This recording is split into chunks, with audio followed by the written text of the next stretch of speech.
మనోహర్ గారు నా చెప్పులు బండిలో వదిలేస్తానంటే అక్కర్లేదు, ఇది అన్నవరం టెంపుల్ చెప్పులు పోవు అని చెప్పారు. మాట ఇచ్చారు నాకు. మాట ఇస్తే నేను చెప్పులు గుడి బయట వదిలేస్తే నాకు ఏదో ఒక తెలిసిన మొక్క మీద కనిపించింది లీలగా. ఎక్కడ చూశాను అబ్బాయి మొక్కాన్ని అనుకుంటున్నాను. సరే పోయినాయి, ఇంకెక్కడ పోయినా. కాకపోతే నాకేంటంటే మనోళ్ళు ఎవరో పంపించారు మచిలీపట్నం సైడ్, అన్న నీ చెప్పులు ఇక్కడ కనిపించినాయి అన్న.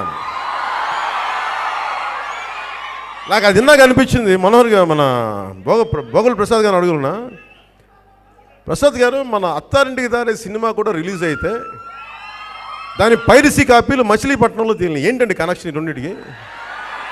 నా చెప్పులు మచిలీపట్నంలో తేలిని, మన అత్తారింటికి దారి పైరసీ కూడా కడపలో ప్రింట్ అయితే మచిలీపట్నంలో తేలినాయి ఏంటండి?